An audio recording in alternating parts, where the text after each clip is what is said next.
आज अध्ययन कर रहे हैं कक्षा 8 की सामाजिक विज्ञान की पाठ्यपुस्तक संसाधन और विकास से अध्याय 4 कृषि के अंतर्गत भाग 3 में चर्चा करेंगे वाणिज्यिक कृषि की, यानी कि कमर्शियल फार्मिंग कह दीजिए या कमर्शियल एग्रीकल्चर कह दीजिए। तो कॉपी पेंसिल लेकर हो जाइए तैयार। प्यारे बच्चों, गत वीडियो आपने देखा जिसके अंतर्गत हमने चर्चा की थी कृषि के प्रकारों की। कृषि के प्रकार आप समझ चुके हैं, निर्वहन कृषि होती है और एक वाणिज्यिक कृषि होती है। निर्वहन कृषि के भी विभिन्न प्रकारों के हम डिटेल में बात कर चुके हैं। आज वाणिज्यिक कृषि, जैसा कि नाम से ही प्रतीत हो रहा है, वाणिज्य यानी कि बाजार में बेचा जाएगा फसल को और बेचने के उपरांत क्या प्राप्त होगा, लाभ प्राप्त होगा। यानी कि हम कह सकते हैं कि किसानों का मुख्य उद्देश्य क्या है, वाणिज्यिक कृषि के अंतर्गत लाभ कमाना है। और लाभ कमाने के लिए बहुत बड़े पैमाने पर फसल को उगाना पड़ेगा और उसके लिए आवश्यकता किसकी होगी, बड़े बड़े खेतों की आवश्यकता हो सकती है। यानी कि हम कह सकते हैं कि यहाँ पर बहुत बड़े बड़े फार्म होते हैं, फार्म हाउस होते हैं, जो कि औसतन 2500 हेक्टेयर तक के फार्म ऑस्ट्रेलिया में देखने को मिलते हैं। जहां भारत की हम चर्चा कर रहे थे, जहां भारत में हमने निर्वहन कृषि, गहन निर्वहन कृषि में बात की, 1.5 हेक्टेयर तक की जोतें होती हैं। और आप इसकी तुलना में जो वाणिज्यिक कृषि है बच्चों, उसमें जोतें बड़ी बड़ी जोतें होती हैं, 2500 हेक्टेयर तक की जोतें देखने को मिलती हैं। बड़ी बड़ी मशीनों से काम किया जाता है, यानी कि श्रम की प्रधानता यहाँ बिल्कुल देखने को नहीं मिलती है। व्यक्ति बड़ी बड़ी मशीनों से क्या करेगा, फसल को उड़ाई करेगा, बुआई करेगा, कटाई तक के कार्य और उसको पैक करके बाजार तक पहुंचाने के लिए भी क्या है, बड़ी बड़ी मशीनों का इस्तेमाल करेंगे। तो नोट कर लीजिए क्या क्या मुख्य बातें हैं। सबसे पहले इसकी परिभाषा आप लिख लीजिए कि वाणिज्यिक कृषि में फसल उत्पादन और पशुपालन। देखो, कृषि की बात जब भी करेंगे ये क्लियर हो चुका है कि उसमें बच्चों हमें एक तो फसल उत्पादन लिखना है, साथ के साथ पशुपालन भी लिखना है। परंतु यहाँ थोड़ा पैमाना बदल गया, यहाँ हम वाणिज्यिक कृषि लिख रहे हैं। तो वाणिज्यिक कृषि में क्या है मुख्य उद्देश्य, बाजार में विक्रय, बेचा जाएगा और इसमें विस्तृत क्षेत्र की जरूरत है। और इतने बड़े फार्म हाउस को चलाने के लिए पूंजी यानी कि पैसे की भी उतनी ही आवश्यकता पड़ती है, का उपयोग किया जाता है। अधिकांश कार्य किससे किया जाता है बच्चों, मशीनों से किया जाता है। आप ये देख रहे हैं किस तरीके से बड़ी बड़ी मशीनें यहाँ देखने को मिलती है। आपने यकायक कई बार ऐसा देखा होगा, सड़क पर पंजाब के कुछ किसान बड़ी बड़ी मशीनें लेकर आते हैं और वो किस तरीके से, उसमें कितने बुआई का भी यंत्र होता है, उसमें कटाई का भी औजार लगे रहते हैं, सारी चीज़ें उसमें आधुनिकता की बड़ी बड़ी मशीनें ऐसी भारत में भी स्थित हैं। परंतु ऐसे बड़े किसानों के पास मौजूद होती हैं क्योंकि इसके लिए ज़्यादा पूंजी की आवश्यकता होती है। यह है वाणिज्यिक कृषि के प्रकार। जिस तरीके से हमने निर्वहन कृषि के प्रकार पढ़े, जो गहन निर्वहन कृषि पढ़ी, स्थानांतरित कृषि पढ़ी, चलवासी पशुचारण पढ़ा, तो ये विभिन्न हमने निर्वहन कृषि के प्रकार। इसी भांति वाणिज्यिक कृषि के भी क्या हैं, प्रकार हैं। क्या क्या हैं, सबसे पहले देखेंगे वाणिज्यिक अनाज कृषि।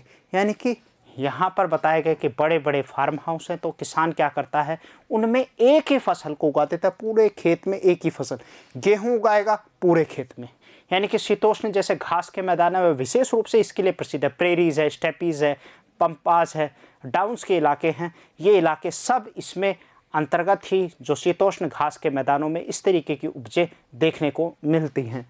तो अनाज उगाएगा, एक ही अनाज उगाएगा और बड़े पैमाने पे। आप ये देख रहे हैं कितनी, 1 2 3 4 5 6 7 8 9 10, यानी कि कम से कम 15 मशीनें एक साथ कार्य करती हैं।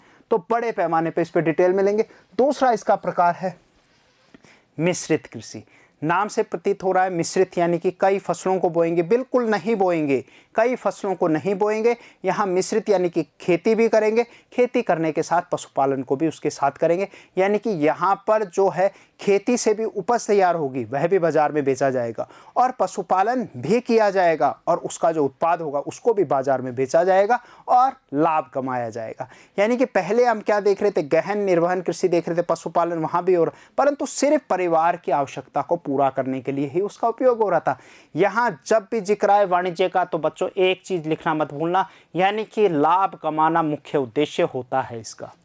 इसी तरीके से आप ये मिश्रित कृषि के देख रहे हैं, कई सारे यहाँ पशुपालन भी दिखाई दे रहा है, विभिन्न प्रकार के फसलें उगाई जाती है। पर फसलें ऐसा नहीं है कि एक फसल उगाई जा रही है उसके साथ सब्जी भी तैयार कर ली गई है, उसी के साथ पशुपालन भी हो रही है। यानी कि किसान भाई क्या कर रहे हैं, एक साथ फसल भी तैयार हो रही है, उसके कुछ गैप में बीच में सब्जियां उगा ली, जब तक फसल तैयार होगी सब्जी बिक जाएगी, ठीक है। सब्जी तैयार हुई तो साथ के साथ क्या है, अगर कोई भी चीज़ एक खराब भी होती है तो पशुओं से उनको आय प्राप्त हो जाती है। तो ये लाभ का उद्देश्य है। तीसरा भाग होता है बागानी या रोपण कृषि कहते हैं, जिसको प्लांटेशन एग्रीकल्चर कहा जाता है। प्लांटेशन फार्मिंग कह सकते हैं या एग्रीकल्चर भी कह सकते हैं, दोनों ही शब्दावली यहाँ काम में ले सकते हैं। बागानी कृषि या रोपण कृषि में हम देखेंगे ये जो शब्दावली है ये ब्रिटिश काल के समय से आई थी। बहुत सुनियोजित ढंग से बड़े प्रबंधन इसमें देखने को मिलता है।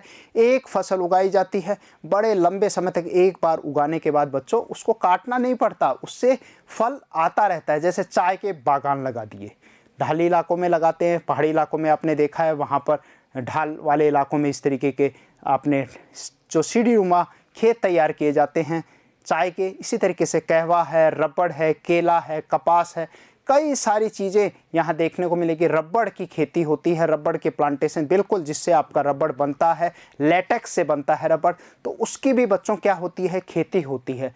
और एक बार आपको ज़रूर देखा होगा आपने कि गन्ने की जिस तरीके से फसल उगाई जाती है, गन्ने की एक बार फसल उगाने के बाद वहाँ से जड़ से नहीं उखाड़ा जाता, उसको बच्चों ऊपर से काट दिया जाता है और पौधा उसमें से वापस बन जाता है, तैयार हो जाता है। ये खास बात कहाँ देखने को मिलती है, ये बागानी कृषि में बड़े बड़े बाग होते हैं और यही मुख्य उद्देश्य होता है। एक एक करके इनके ऊपर नोट कर लीजिए। सबसे पहले हम चर्चा करेंगे वाणिज्यिक अनाज कृषि की, यानी कि यहाँ पर विशेषता क्या है, वाणिज्यिक कृषि तो था पर इसमें क्या है, ग्रेन फार्मिंग आ गया है, यानी कि commercial grain farming, commercial grain farming कहेंगे।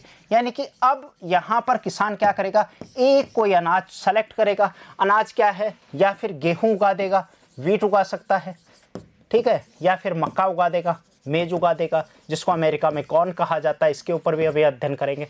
तो एक फसल उगाएगा और लंबे इलाके में उसे, पर यहाँ पर एक चीज़ देखेंगे बच्चों कि एक फसल उगाने के उपरांत अगर उसको कोई बीमारी लग गई तो पूरी फसल ही क्या हो जाती है, नष्ट होने का खतरा बना रहता है।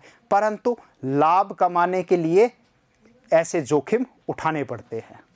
नोट कर लीजिए, वाणिज्यिक अनाज कृषि में फसलें वाणिज्यिक उद्देश्य, क्या उद्देश्य हो गया बच्चों, वाणिज्यिक उद्देश्य, यानी कि लाभ कमाना उद्देश्य है।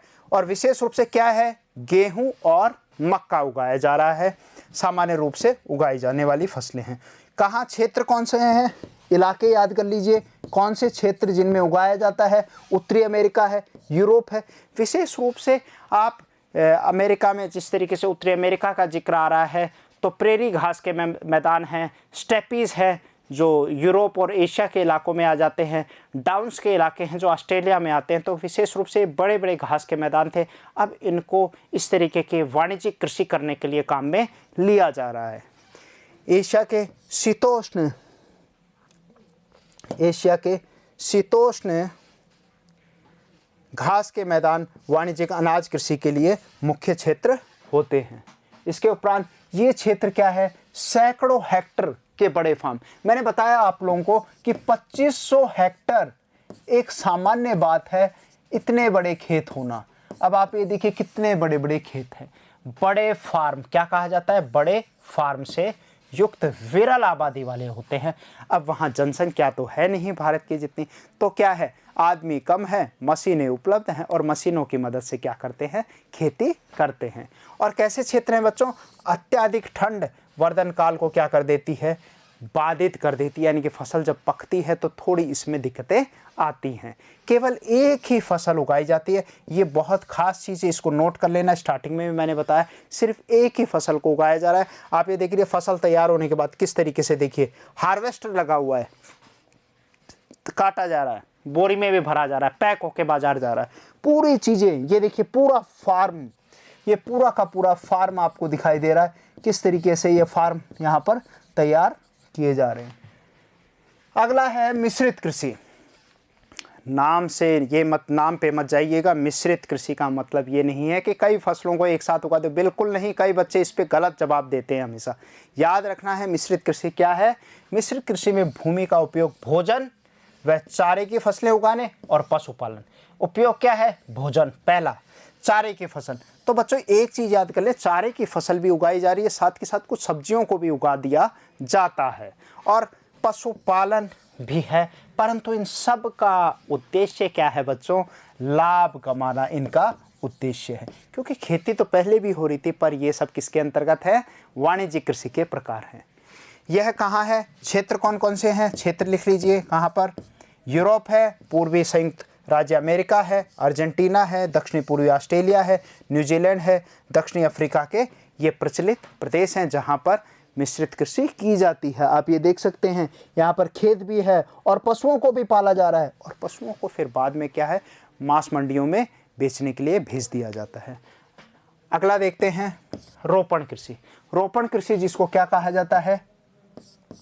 प्लांटेशन एग्रीकल्चर कहा जाता है। अभी पहले भी मैंने इसका शुरुआत में बताया आप लोगों को, प्लांटेशन एग्रीकल्चर क्या है? रोपण कृषि वाणिज्यिक कृषि का ही क्या है? एक प्रकार है, जहाँ क्या उगाया जाता है? चाय।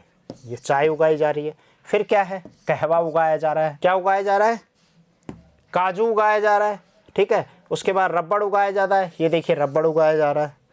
फिर क्या है? केला उगाया जा रहा है। ये याद रखेंगे। ये काजू की फसल हो गई आपकी, ये काजू, ये क्या है?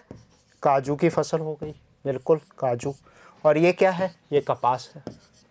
तो आप देख रहे हैं एक ही फसल को तैयार किया जा रहा है, वाणिज्यिक उद्देश्य है। और जैसा कि केला है, पौधा एक बार फल देगा, पौधा गिर जाएगा, पर नीचे से वापस से नया पौध उसमें से निकल आती है। इसी तरीके से चाय के साथ भी है, कहवे के साथ भी है, रबड़ के साथ भी ऐसा ही देखने को मिलता है। किसके अंतर्गत? वृहद पैमाने पर श्रम और पूंजी की आवश्यकता होती है। किसके अंतर्गत? रोपण कृषि में। रोपण कृषि जो है, इस रोपण कृषि में बड़े पैमाने पे क्या है? श्रम। आप ये देख रहे हैं, क्योंकि बहुत प्रबंधन का कार्य मैंने बताया जो ब्रिटिश काल से प्रारंभ हुआ था। पत्तियों को बिना जाता है, हाथ से बिना जाता है, यहाँ मशीन का प्रयोग नहीं कर सकते हैं।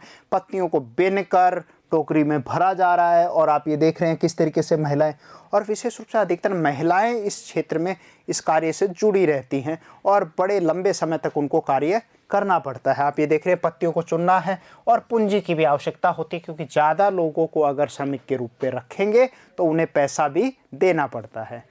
उत्पाद का प्रसंस्करण होता है, यानी कि उसको फिर चेंज किया जाता है, फैक्ट्रीज़ में भेजा जाता है, क्योंकि विशेष रूप से यहाँ जो भी फसलें तैयार हो रही हैं वह कृषि आधारित उद्योगों में उनका जुड़ाव है, वहीं उनके लिए कच्चे माल मिल रहा है। खेतों पर ही या निकट के कारखाने में किया जाता है।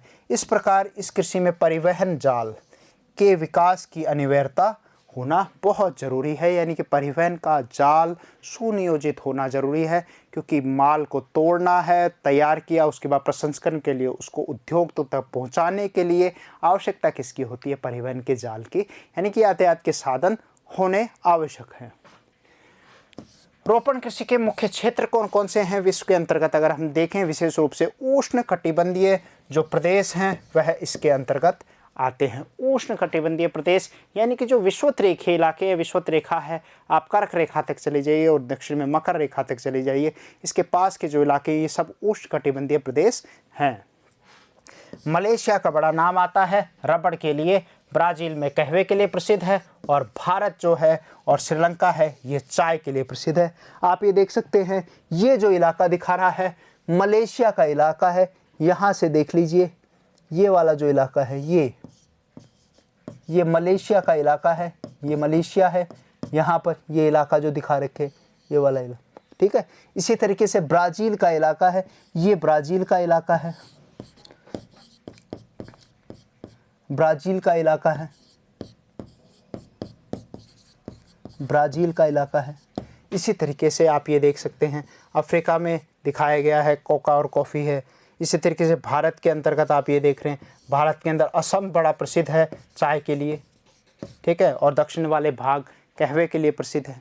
तो इस तरीके से ये संपूर्ण इलाके क्या हैं? रोपण कृषि के प्रमुख क्षेत्र हैं। इसके उपरांत जैविक कृषि पर नज़र डालते हैं। छोटी सी एक पैराग्राफ इसमें आपकी बुक में दिया गया है, क्योंकि विशेष रूप से आज के समय में जैविक कृषि जो है उसको सभी लोग प्रोत्साहित कर रहे हैं। यानी कि इस तरीके से इसके अंतर्गत क्या किया, नाम से प्रतीत हो रहा है ऑर्गेनिक फार्मिंग, यानी कि जैविक खाद का इस्तेमाल किया जाता है, जैविक ही बीज इस्तेमाल किए जाते हैं, कोई रसायन, कोई कीटनाशक नहीं, कोई दवाइयों का इस्तेमाल बिल्कुल नहीं किया जाता, जो कि इको फ्रेंडली यानी पर्यावरण हितैषी फसल होती है, कोई नुकसान नहीं, और इससे जो उत्पाद भी तैयार होते हैं वह भी आपके शरीर के लिए लाभकारी होते हैं। तो इस तरीके की भी आजकल शहरों में विशेष रूप से जैविक कृषि को ज़्यादा प्रोत्साहन दिया जा रहा है। नोट कर लीजिए, ऑर्गेनिक फार्मिंग कहते हैं इसको, ऑर्गेनिक फार्मिंग।